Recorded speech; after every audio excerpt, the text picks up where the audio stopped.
É muito importante. O último judeu, o último filho de Israel, ele entrou exatamente no último instante, quando Jesus encerrava o seu trabalho pelos judeus. O ladrão da cruz foi o último a entrar. Imediatamente, quando a porta fechou para os judeus, ela abriu para os gentios, porque o centurião romano disse: verdadeiramente ele era Deus.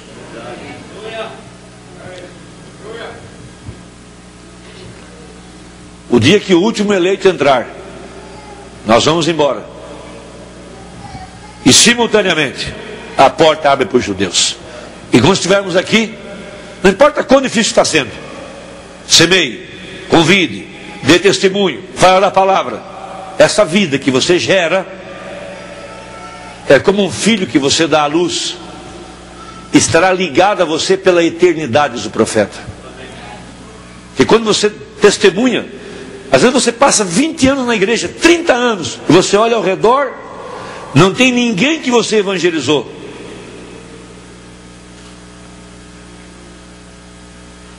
É hora de começar a pensar: será que eu tenho a estatura de um varão perfeito? Porque a estatura de um varão perfeito não me deixará estéril. O que é uma pessoa estéril? É uma pessoa que não gera. O testemunho dela, a vida dela, não gera nada. E se não tem a estatura do varão perfeito, não tem batismo com o Espírito Santo. E se não tem batismo com o Espírito Santo, não está em Cristo. E se não está em Cristo, não vai no arrebatamento. Você fala: mas pastor, eu sou uma mulher, não posso pregar. Mas pode dar um testemunho. Você não prega, mas carrega uma mensagem. Eu estou aqui nessa noite, ninguém pregou para mim. A pessoa só me convidou: vamos num culto comigo? Eu falei: vou. E nunca mais saí. Toda mulher pode carregar uma mensagem na sua bolsa. Todo irmão pode carregar uma mensagem na sua bolsa. Todas as pessoas podem fazer um convite. Aqueles que vão poder pregar vão ser usados de uma forma mais eficaz no trabalho evangelístico de porta em porta, no culto doméstico. Mas entregar uma mensagem, dar testemunho, fazer um convite, orar, aquela estatura diz: não vos deixareis ociosos e estéreis. O que é uma pessoa ociosa? É aquela que nunca arruma tempo para servir o evangelho. Ele pode ser trabalhador, pode ser um homem que luta de sol a sol, mas se ele não consegue tempo para o evangelismo, para dar testemunho, para visitar alguém, ele é um ocioso para o evangelho. Porque o Espírito Santo em você está sempre atrás de uma alma, sempre. Porque tudo que Deus faz, Ele faz com um propósito. E o propósito de Deus é salvar vidas e edificar vidas, nada mais. Amém, amados? Que Deus possa nos ajudar. Muito bem, amados. Vamos nos pôr de pé um pouquinho, vamos ler a Bíblia rapidamente. Em Lucas capítulo 1. É daqui que nós vamos tomar o texto para ministrar o noivado do Kevin e da Alice. Depois nós vamos chamar os pais para que venham à frente. Versículo 26. E no 6º mês foi o anjo Gabriel enviado por Deus a uma cidade da Galileia chamada Nazaré, a uma virgem desposada com um varão cujo nome era José. Então veja, é aqui que nós encaramos o noivado. Ela estava noiva. No entanto, a linguagem que a Bíblia usa é a palavra desposada. José ainda não tinha tido um relacionamento conjugal, vamos usar essa expressão, com Maria, mas de acordo com a Bíblia, ela já era esposa de José. Ela ainda era uma virgem. José ainda não tinha tido convivência com ela, mas de acordo com a Bíblia, ela já estava casada. desposada com um varão cujo nome era José, da casa de Davi, e o nome da virgem era Maria. Agora vamos usar essa escritura e vamos juntá-la com Mateus, capítulo 1 também.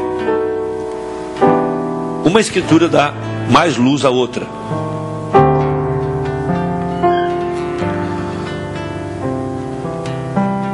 Quando um homem entra numa mulher, ele casou com ela. Adão e Eva eram noivos, muito embora comprometidos, mas José nunca tinha tocado Adão nunca tinha tocado em Eva. Quando ele botou uma semente nela, ele casou com ela. Muito embora já estavam comprometidos, já era marido e mulher. José, olha o que diz a Bíblia. Ora, o nascimento de Jesus Cristo foi assim: estando Maria, sua mãe, desposada com José, antes de se ajuntarem, achou-se ter concebido do Espírito Santo. Então José, seu marido, como era justo e a não queria infamar, intentou deixá-la secretamente. Eles estavam noivos, não tinham se juntado ainda, mas ele já era marido dela. Vamos orar. Senhor Jesus Cristo, ajuda-nos a estabelecer a verdade de Tua palavra, estabelecer cada princípio diante dos teus filhos, porque o casamento pertence à casa de Deus, e essa verdade precisa ser mantida como uma coluna, porque se há famílias fundamentadas, temos uma igreja fundamentada. Se não há fundamento de família na igreja, temos uma igreja desorganizada. Mas se há pais, mães, filhos bem ordenados, temos uma igreja bem ordenada. Abençoe teus filhos, Pai, e que o Espírito de Deus possa trazer ensinamentos ao nosso coração nessa noite, para que possamos estar bem estabelecidos, em nome de Jesus. Amém. Assentai-nos. Muito bem, amados, eu, como pastor da igreja, quero dizer que, de acordo com o nosso ensinamento, baseado em Gênesis, Deus disse para Adão que ele não tocasse não tocasse em Eva. Então, nesse período de noivado, nós não autorizamos que os jovens se toquem, peguem nas mãos, se abracem ou até se beijem. Se o fizerem, o fazem por conta própria, mas não é nosso ensinamento. Porque homem e mulher, nós somos seres feitos para reagirmos quimicamente. Temos emoções, tato, temos olfato, temos paladar, temos visão, temos audição, e nós reagimos quimicamente. E a razão pela qual muitos jovens não conseguem chegar ao casamento limpos é porque eles avançam demais no trato, e isso é igual uma represa, dá uma rachadura e não consegue se conter mais. Aí o moço não consegue manter seus compromissos, porque se ele visita a casa do pai dela para pedir ao pai dela autorização para visitar aquela família e conhecer aquela moça, e o pai lhe abre a porta, ele deve honrar a confiança que esse pai coloca nele. E como vaso mais forte, cabe a ele manter esse princípio de não tocá-la até o dia do casamento de pé. Ele precisa mostrar que ele é o vaso mais forte, mostrar que ele é o homem da família, o homem da casa, e ele tem que protegê-la. Começa já protegendo a moral dela. protegendo sua pureza, protegendo sua decência, para que ela possa ter a honra de entrar pelos corredores da igreja, usando uma roupa que representa sua virgindade, sua pureza, e um véu, porque a natureza coloca nela um véu, que não deve ser rompido antes do casamento. Se rompe esse véu, mancha ela, e cabe ao rapaz cuidar dessa pureza dela, porque se ele diz que ele a ama, e quer que ela prove para ele o seu amor através do sexo, ele já mostra que não a ama, porque ele já está destruindo nela a sua honra, destruindo nela sua pureza. Ele está jogando ela num abismo, jogando ela num buraco, porque ele está roubando dela aquela honra de receber do pai, da mãe, dos testemunhas, da igreja, aquela honra de representar a esposa de Jesus Cristo. Porque eu tenho dito aos jovens, você decide, ou você quer uma cerimônia espiritual, ou uma cerimônia social. Tem que optar, porque um casamento pertence à casa de Deus. O casamento representa a união de Cristo e a igreja. O casamento não pertence ao mundo, não pertence a um juiz, muito embora nós temos que preservar a lei. Então temos que ir lá e ter um casamento perante a lei. É a lei que exige isso. Mas o casamento representa a união entre Jesus Cristo e a sua igreja. Então ele é uma união espiritual primeiramente, seguida de uma reunião social. Famílias vão se entrelaçar, vidas vão se juntar. Com todo respeito a isso, né? Aí essa moça, ela se guarda, a mãe dela luta por ela, para que ela permaneça pura, limpa, uma virgem decente, representando a igreja. Aí ela encontra um bom moço, Kelvin, rapaz com juízo, empregado, uma boa família, com um sentimento verdadeiro, quer ser um bom pai de família, um bom marido. Aí no dia do casamento eles estragam tudo. Ela vai se maquiar numa cabeleireira, entra na igreja com vestido que o pastor não pode nem olhar para cima porque está aparecendo o seio dela. Um bando de testemunho incrédulo que nunca vieram na igreja, nunca entraram na igreja para ouvir a palavra, mas no dia do casamento querem ser as pessoas mais bem tratadas da reunião. Temos que ter um monte de cadeiras, os corredores preparados, a banda tocando, para que aquelas testemunhas entrem na igreja e nunca vieram no culto. Por causa de um miserável, de um presente. Aí cria aquela atmosfera horrível da igreja, pesada, de um bando de incrédulos que nem fecha os olhos quando estão orando.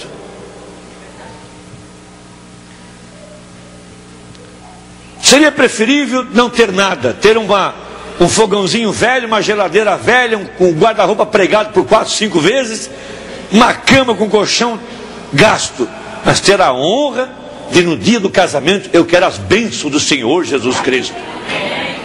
Eu quero atrair essa bênção para a minha vida. Aí os dois vão lutar junto, mas não compromete a bênção. Porque quando os pastores são chamados e os pais são chamados, existe uma coisa sobrenatural, que através das mãos do ministro, as bênçãos do céu vêm para dentro daquela família.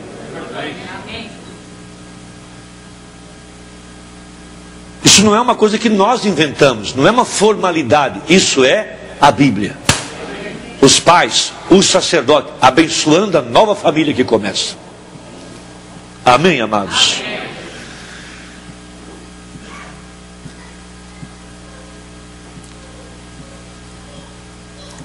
Então, para nós, é muito importante que vocês queiram casar na igreja. para manter a verdade da palavra de pé. A igreja tem o dever de manter a instituição do casamento como algo de muita honra, venerado entre todos seja o casamento. Então uma moça deve decidir, um moço deve decidir, porque na vida tem duas coisas que é certa. A primeira é a morte. Se houver amanhã e o Senhor Jesus não vier nos encontrar em breve, todos nós vamos ter que passar pela sepultura, isso é certo. A segunda coisa certa é que a vida é feita de decisões. Nós decidimos o que nós queremos ser. Eu descobri ao longo dos anos que todo irresponsável e toda mulher irresponsável, e todo homem irresponsável está sempre botando a culpa nos outros e nunca assumindo a própria responsabilidade.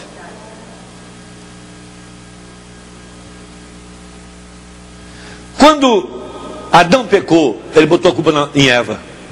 Eva transferiu a culpa para a serpente. A serpente olhou para trás, não tinha ninguém para culpar.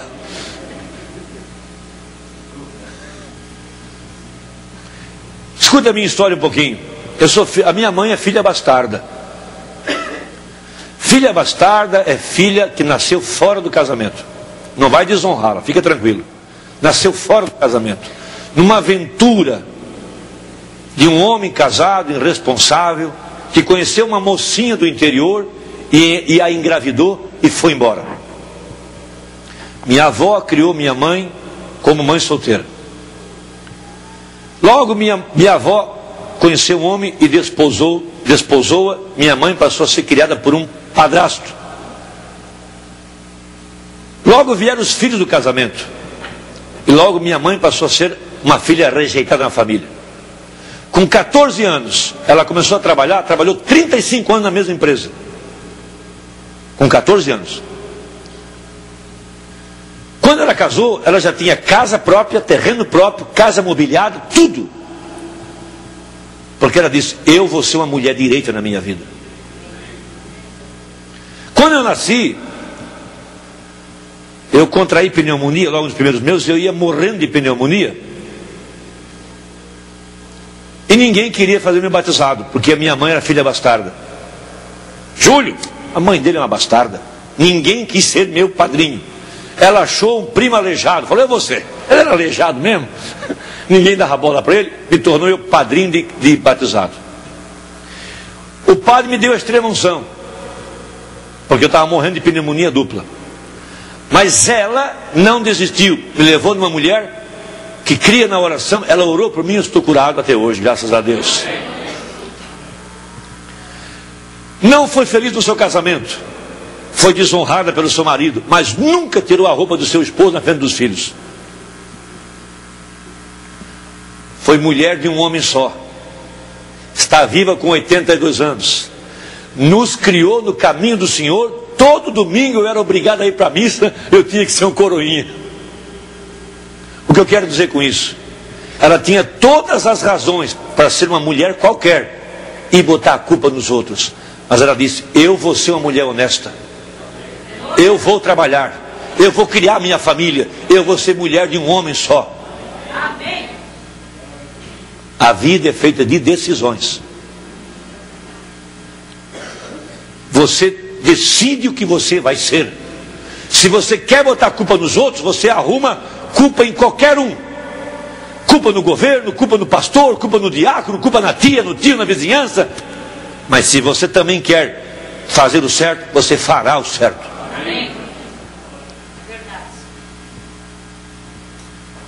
A vida é feita de decisões. Você está aqui nessa noite porque você escolheu estar aqui. Então, quando você escolhe um homem ou uma mulher, você está refletindo o que tem dentro de você. Você mostra, Kevin, pela sua escolha, que você tem um bom caráter. Escolheu uma boa moça. decente, honesta, obediente, submissa. Você, por sua vez, escolheu um bom rapaz, trabalhador, respeitador, criado na igreja, um homem sério, está refletindo seu caráter. Porque aquilo que você junta, ou com quem você junta, reflete o que tem dentro de você.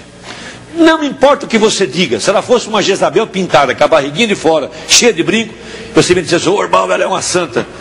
Olha as obras, olha o fruto. Porque aquilo a quem nós nos atamos revela quem nós somos. Nós somos muito gratos a Deus por isso. Então, quando vocês oram a Deus, eu tenho aprendido também, a gente vai aprendendo com o profeta, aprendendo com a experiência, errando. Eu quero dizer já aos jovens que ainda não casaram, escuta com atenção.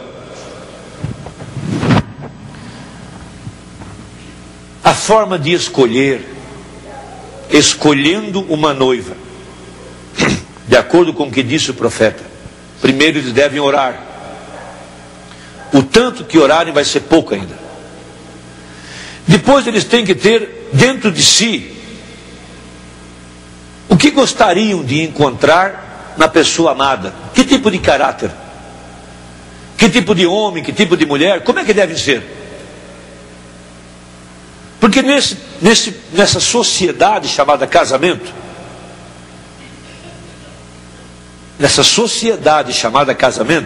duas partes se juntam para formar uma.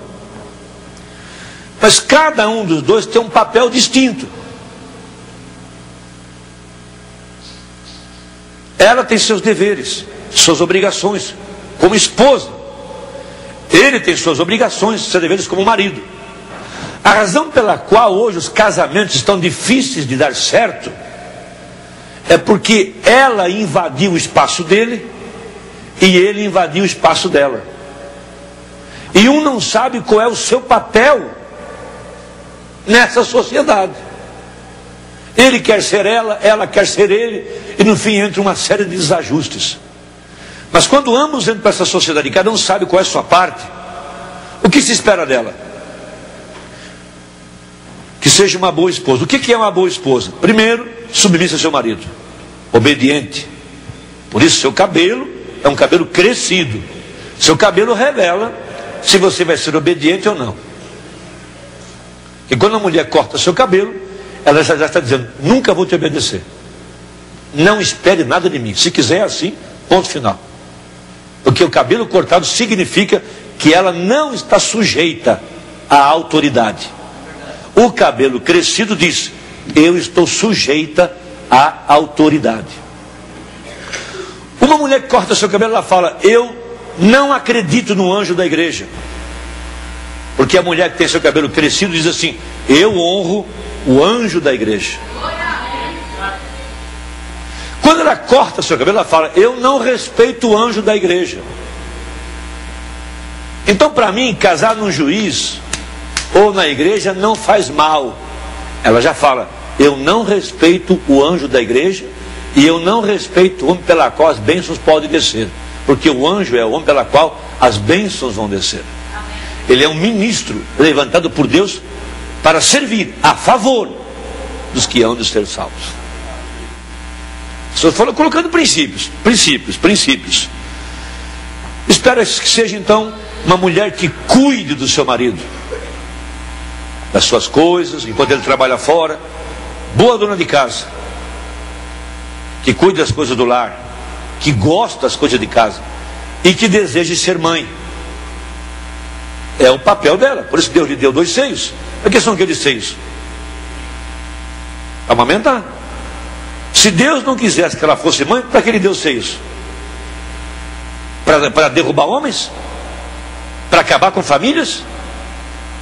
Deus lhe deu um aparelho reprodutivo? Lhe deu um ovário, lhe deu um útero, para quê? Para sair pela rua com a barriguinha, parece um tanquinho, derrubando homens? Com o seio cheio de borracha, para acabar com as famílias? Ou lhe deu condição de ser mãe? Então o rapaz hoje tem que olhar, você quer ser mãe? Eu não quero. Já sabe, ela está fora do seu lugar. ela vai ser depressiva, agressiva, nervosa, cheia de problemas, porque Deus lhe deu essa natureza, para que através dessa natureza ela pudesse receber o valor de ser uma mãe. Porque a gente é apreciado pelo valor que tem. Se não tem valor, não vale nada. Vou apreciar de que jeito se não vale nada? Mas se tem valor, então recebe apreciação, recebe honra, recebe elogios, porque tem o que apreciar. Por isso, eu sou a favor, desculpa se eu sou um pouco atrasado, ignorante, mas eu prefiro que a moça, depois que acabou o 2º grau, vá para casa aprender a cozinhar, aprender a costurar, aprender a bordar, aprender a ser dona de casa, aprender a ser mãe, como cuidar de uma casa, porque é o que se espera dela.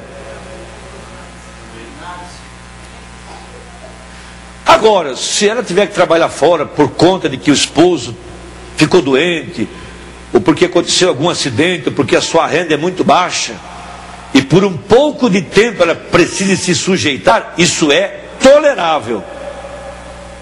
Mas o papel dela, o lugar dela, seria em casa. Eu sei que eu já perdi gente por causa disso, mas não faz mal. Eu quero deixar esse bem fundamento. Se espera dele que seja um grande trabalhador, que possa sustentar essa mulher. Porque se você tirar da sua casa e não pode sustentar, por que você vai tirar de lá? Deixar ela com a mãe dela então. Mas se você pode sustentá-la, cuidar dela, zelar pela sua integridade, zelar pela sua saúde, lhe dar um pouco de conforto dentro de casa, como pai de família, trabalhador, que com o suor do seu rosto ganha o pão de cada dia. Quando chegar em casa, terá lá uma esposa amorosa, que vai ter as coisas todas prontas e vai renovar as suas forças, para que no dia seguinte você volte a trabalhar. Amém.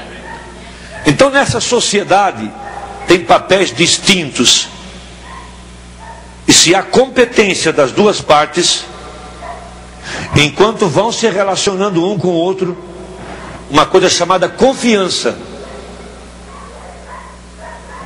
vai fazer com que o amor cresça mais e mais e mais e mais e mais a cada ano que passa, porque a confiança é a cola que manterá vocês dois a vida inteira unidos. Agora, se um dos dois não compra a sua parte, um é pesado para o outro, então a confiança vai quebrando, aí vem as agressividades, os ataques, os maltratos, porque um não cumpriu o seu papel.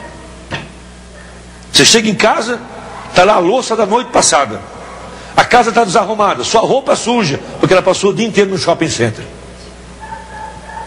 Aí você chega em casa, tem que comprar um x-salada, tem que lavar a louça, tem que passar sua camisa, porque a madame não pode sujar as unhas. Agora você não descobriu isso ainda? Quanto tempo você está namorando? 1 ano, pastor. Nunca foi na casa dela para ver se ela gosta das coisas domésticas? Para isso é o namoro.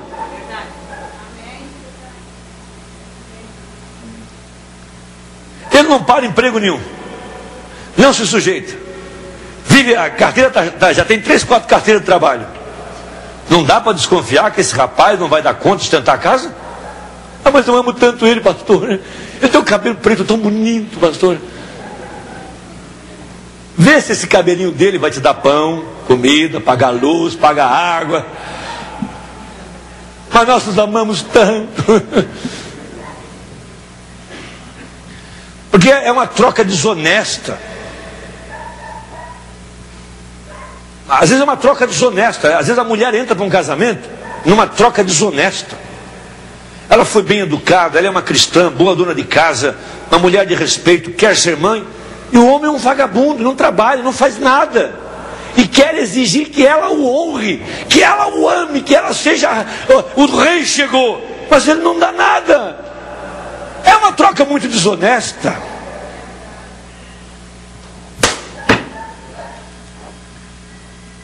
Por sua vez, ele trabalha, dedica-se, dá o seu coração, e ela, por sua vez, não para em casa, vive na casa da mãe, na casa da sogra, vive pelas ruas, e nunca cuida das coisas de dentro de casa, não quer ser mãe, não quer ser esposa. Uma troca desonesta. Você trabalha de sol a sol para dar a ela conforto e segurança, e você não recebe nada. É uma troca desonesta. Porque casamento é feito de duas partes. Amém. A quebra de confiança vai existindo quando uma das partes não cumpre seu papel. Se não cumpre o seu papel, começa a se agredir, se machucar, se ofender, e logo aquela colinha chamada confiança vai desgastando, e logo aquelas coisas viram uma dependência sacrificada, porque deram o voto e até que a morte os separe, porque aliás, você pode casar uma vez, Kevin, e você só uma vez, Alice.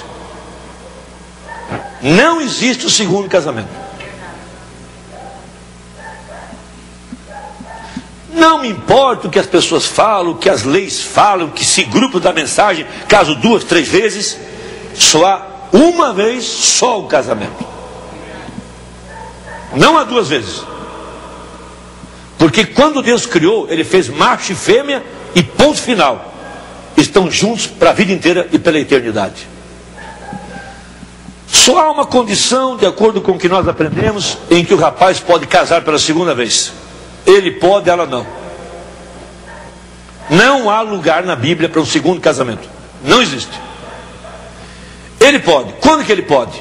Se porventura ela, em sua fase de moça, teve um acidente ou algum comportamento errado e um rapaz teve com ela. A condição é que antes dela se comprometer, quando ela fala, olha, Kevin, é o seguinte, eu quero casar com você, acho você a pessoa extraordinária, mas eu tenho esse problema. Quando ela confessa para ele, e ele a perdoa, então ele redime ela. Não se toca mais no assunto. Está encerrado. A ignorância, falta de ensinamento, faltou estabilidade, faltou graça, ela foi iludida, não é mais uma virgem. Mas antes dele se enamorar dela, antes de serem noivos, antes de tudo, ela confessou, ele a toma como uma mulher limpa depois disso então. Mas se porventura ela não confessa, ela não quer confessar, não quer entrar em detalhes, não quer confessar, aí eles casam, têm filhos, 2, 3 filhos, e um dia ela vem na igreja, e o Espírito Santo cai na congregação, e o coração dela recebe um impacto, e ela se arrepende dos seus pecados, vem à frente e chora, e ela então diz, eu preciso contar para o meu marido. Ela vai e confessa para ele, ele tem direito de deixá-la e casar com outra mulher, e eu faço o casamento dele.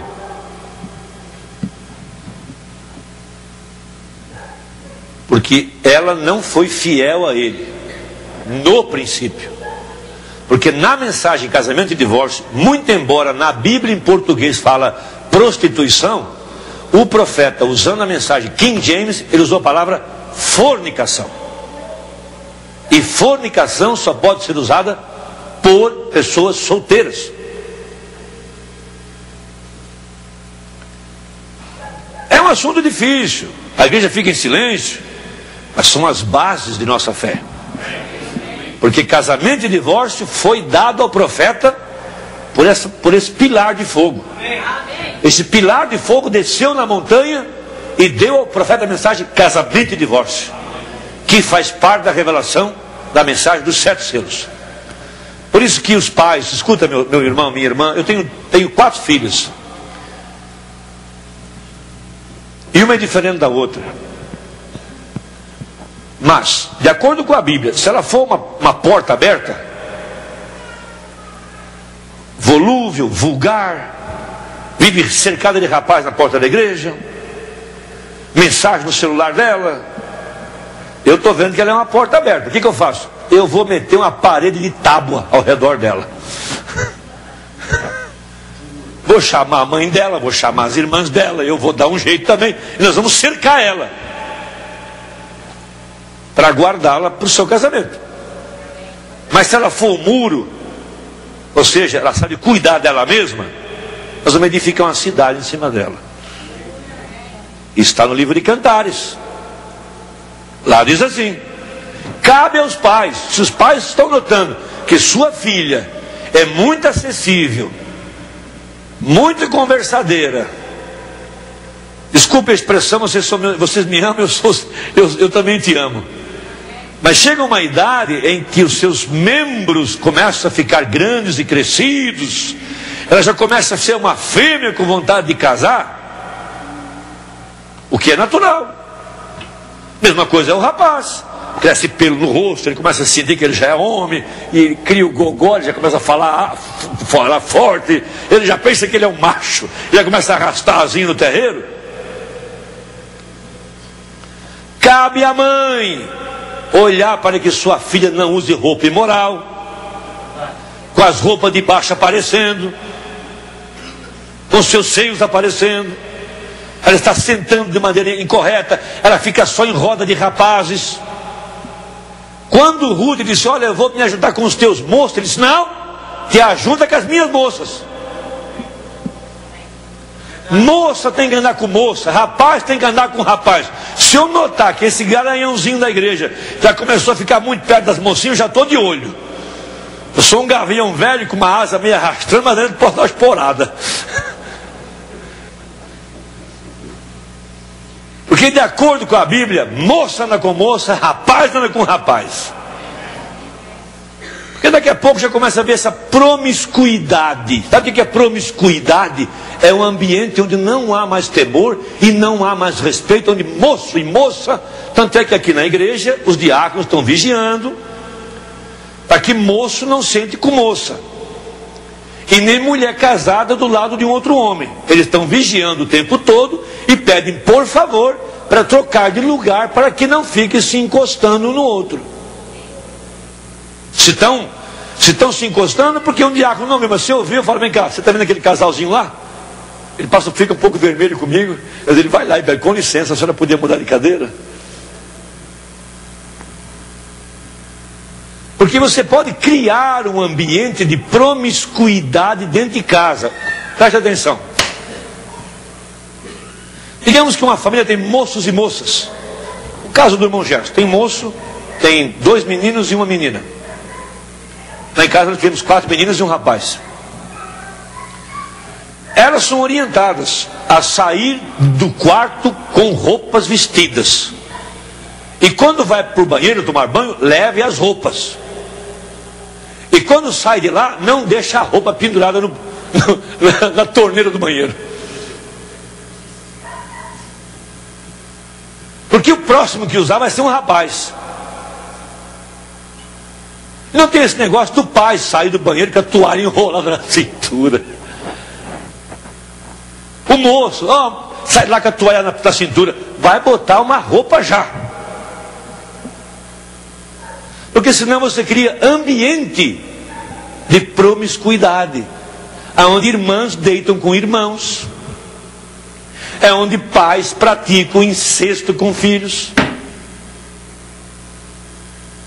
Nunca uma criança deve tomar banho com o pai e com a mãe, nunca.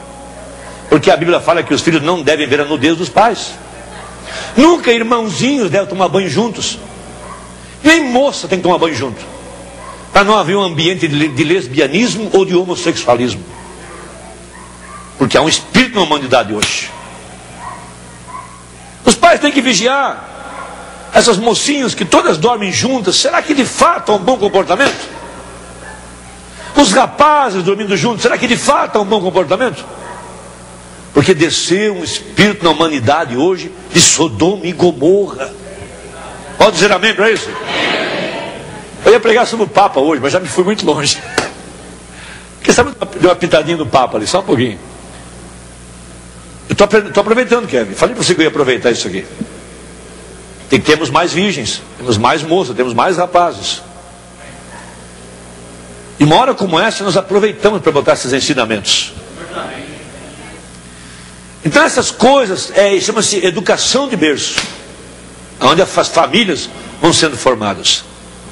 Então voltando aqui então, Kevin, vamos, você está nervoso, você está que senta, levanta e mexe na Bíblia, vamos terminar isso uma vez.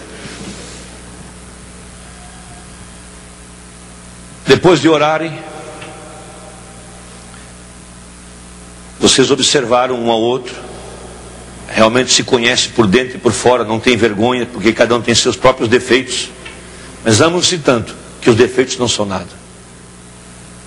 Se aquele defeito é um problema, é um mau sinal.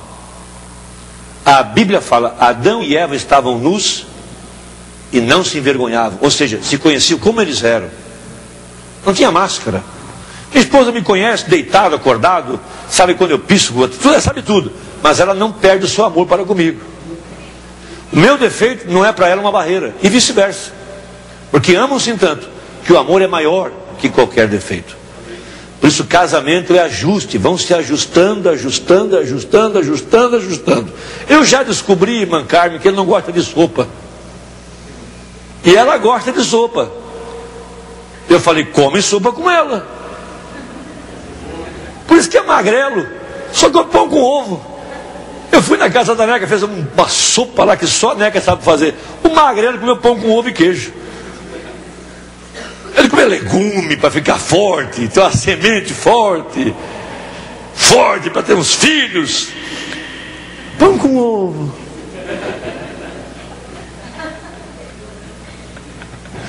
E ela gosta de coisa forte. Mas ajuste, mamãe comia, gostava de torta de cereja, a mamãe de torta de maçã. Mas os dois comiam torta de cereja e torta de maçã. Casamento é isso, tem que se ajustar um ao outro. Porque se já entra colocando condições, o diabo vai entrar bem ali e um dia cria um problema porque ela não fez o que ele gosta. Então você não me ama mais. Eu gosto de peixe, mas eu não deixo de comer peixe porque tem espinha. Eu deixo a espinha de lado e como peixe. Se eu encontrar um osso do frango, eu tiro o osso e como frango, não tem problema. Porque o casamento tem que ser feito em base de incondicionalmente. Não deve haver condições. Ajuste. Então quando vocês fazem um voto, eu falei para ele, irmão Pedro, esqueci o seu nome, irmão.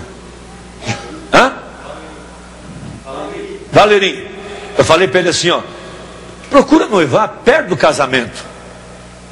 Vocês vão casar em setembro, então lá pelo mês de julho podem noivar. Ele falou, não, quero noivar hoje já. Vocês querem que é mais apressado, se é ele ou se é ela?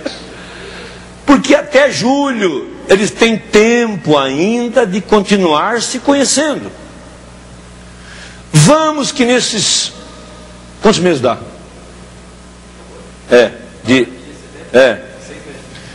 Com todo respeito vocês, tá? Só uma colocação. Uma vez que colocaram as alianças nos dedos, não tem mais retorno. Já estão casados.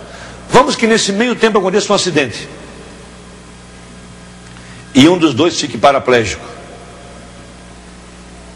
O voto já foi dado.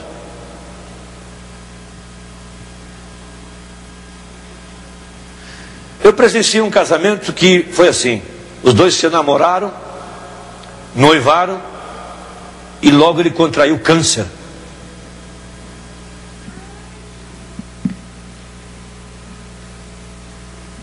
Mas ela já estava casada com ele. Ela honrou o seu voto, foi para o altar com ele, ele canceroso, no estado final da sua vida, mas ela sabia, eu já estou casada contigo.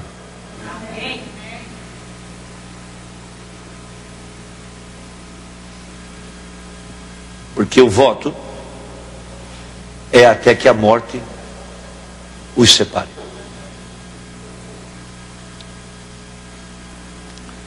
Por isso devem se aproximar dessa decisão, irmão Valerinho, sabendo o que querem. Depois de orar, depois de se conhecer, fizemos um voto de fidelidade, eles põem um anel na mão e dali só troca de mãos.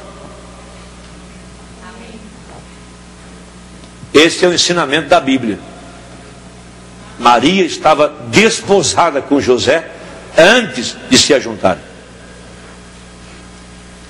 Agora, é o ensinamento. Nós não somos uma denominação para forçar ninguém a fazer nada. Nós apenas ensinamos. Cada pessoa tomará suas decisões. E a sua vida é feita de decisões. cada pessoa depois terá que assumir suas próprias responsabilidades.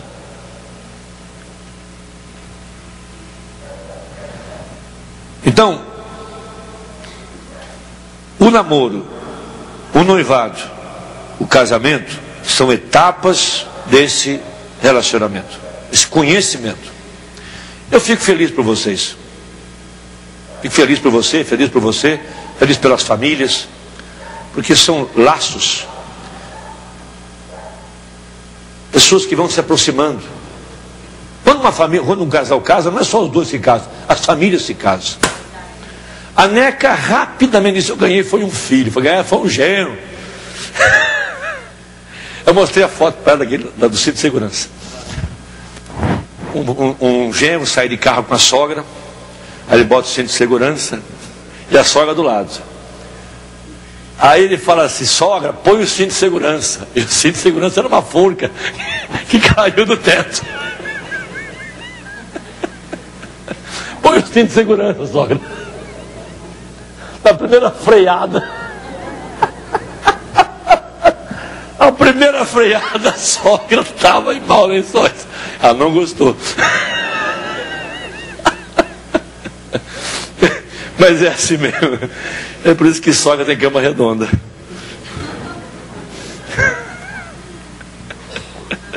Amém? Vou pedir que os pais venham à frente, então. Cadê aquela estantezinha? Peço que os dois venham para cá, esses dois.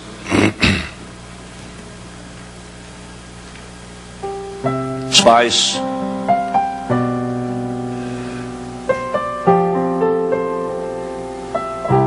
Aguenta ficar um pouquinho em pé? Não, vem cá. Ele tem uma... Quantos parafusos? 8 parafusos. E o que mais? Só... Não é fácil. Aliança. Vós, mulheres, sujeitai-vos a vosso marido como ao Senhor, porque o marido é a cabeça da mulher, como também Cristo é a cabeça da igreja, sendo Ele próprio o Salvador do corpo. De sorte que, assim como a igreja está sujeita a Cristo, assim também as mulheres sejam em tudo sujeitas a seu marido. Vós, maridos, amai vossa mulher, como também Cristo amou a igreja e a si mesmo se entregou por ela, para santificar, purificando-a com a lavagem da água pela palavra, para apresentar a si mesmo igreja gloriosa, sem mácula, nem ruga, nem coisa semelhante, mas santa e irrepreensível. Assim devem os maridos amar a sua própria mulher como a seu próprio corpo. Quem ama a sua mulher, ama-se a si mesmo, porque nunca ninguém aborreceu a sua própria carne, antes a alimenta e sustenta, como também o Senhor a igreja, porque somos membros do seu corpo. Por isso, deixará o homem seu pai e a sua mãe, e se unirá à sua mulher, e serão dois numa carne. Grande é esse mistério. Digo, porém, a respeito de Cristo e da igreja.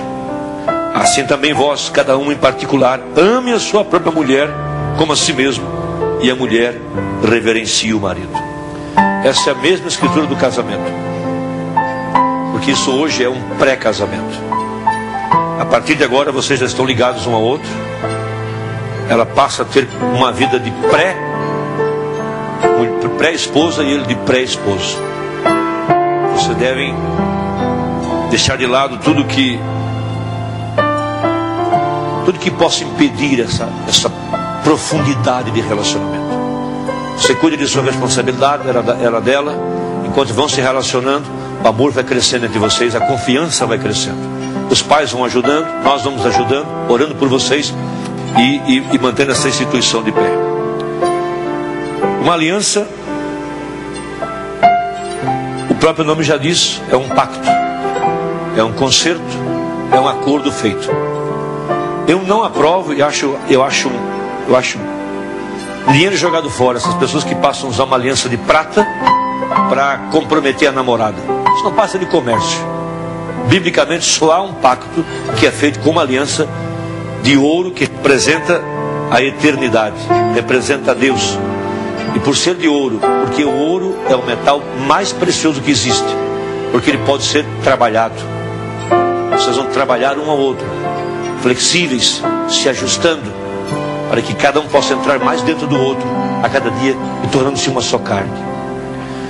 Então vocês hoje passam a dizer perante os pais, na ausência do Luiz, nosso precioso irmão que está nos esperando do outro lado, que em breve vai aparecer aqui na igreja, perante a igreja, perante Deus, que vocês estão se comprometendo, estão se casando. A partir de hoje vocês já estão casados. Conversamos um pouco sobre isso, e eu creio que não resta dúvida. Então nós vamos orar para que esse par de aliança, a partir de hoje, seja consagrado como um símbolo da decisão que vocês tomaram, que para nós é muito importante. Nós ficamos felizes por isso. Se você se amaziasse com ela e a levasse embora, seria uma tristeza para os seus pais, uma tristeza para nós e para a mãe dela. Mas estamos entrando pelas portas, pelo lugar certo, porque ela é um jardim, de acordo com a Bíblia, e ela tem uma porta, que se é uma porta há uma chave, e essa chave é dada para você no dia do casamento, não hoje, naquele dia em que as alianças vão trocar de mão. Aí a mãe dela, o teu pai e a tua mãe e eu te botar uma chave na mão, para que você entre no seu jardim e goze dos seus perfumes. Vamos nos pôr de pé, amados.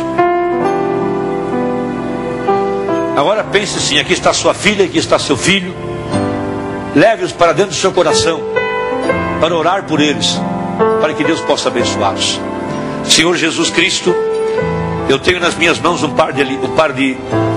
que ainda é um par de metal, ouro, mas que a partir de agora vai ser usado para um compromisso entre o Kelvin e a Alice.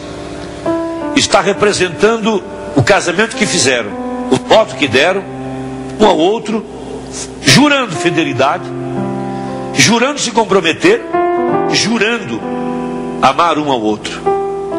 E nós queremos simbolizar isso por esse par de alianças.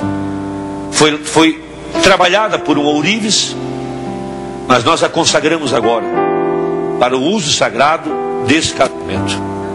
Em nome de Jesus Cristo, nós queremos abençoar esta aliança, para que seja um símbolo que dure até que a morte os separe, mais do que isso, que dure pela eternidade.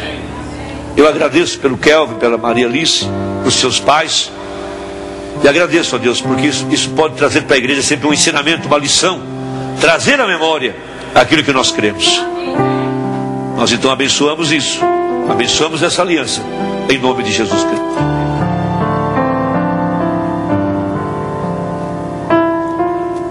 O senhor coloca nela? Você coloca nele? Amém. Muito bem. A dela é a menor.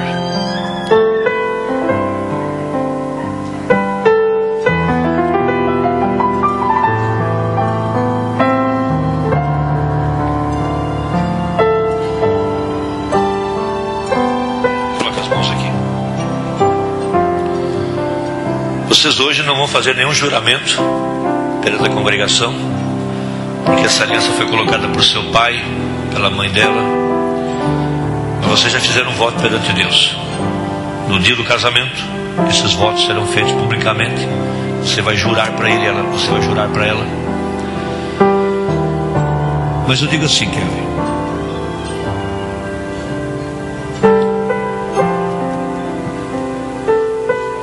você jura fidelidade para ela? Juro. Em nome de Jesus Cristo. Em nome de Jesus Cristo. Você promete abandonar seus amigos, abandonar seus prazeres, suas coisas particulares e dedicar-se a ela? Sim.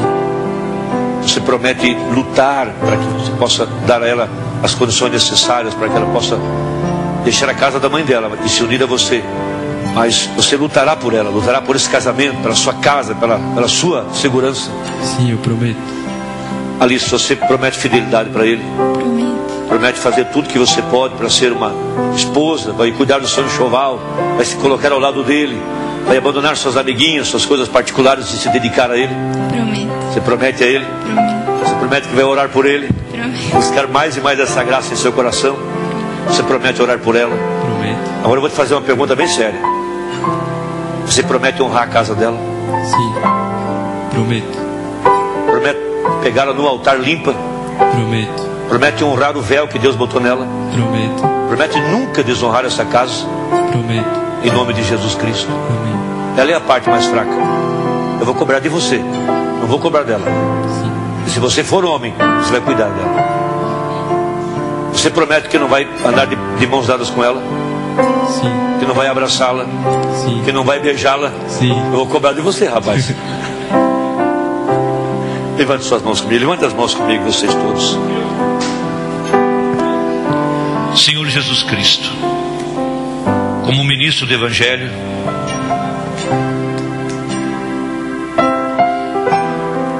juntamente com o pastor Rafael, que também tem sido pastor para esse casal, que também tem se sacrificado por esses jovens, por essas famílias, como ministros desses irmãos, nós queremos abençoar nesta hora esta aliança que estão fazendo perante a igreja hoje, esses votos matrimoniais, esses votos de sinceridade e de fidelidade.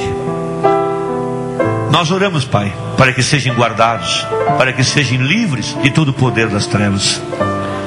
Que o Senhor possa ajudar esse homem a preparar a casa, que o Senhor possa preparar essa mulher a preparar seu enxoval. Que quando nós os ajudamos, zelando, ensinando, orando por eles, para que possam chegar no dia do casamento limpos diante de Deus, representando a Jesus Cristo e representando a igreja, representando essa união, que é uma união espiritual primeiramente, seguida de uma bênção física e social. Nós os abençoamos com as bênçãos de Deus, em nome de Jesus Cristo, para a glória de Deus. Aí, companheiro.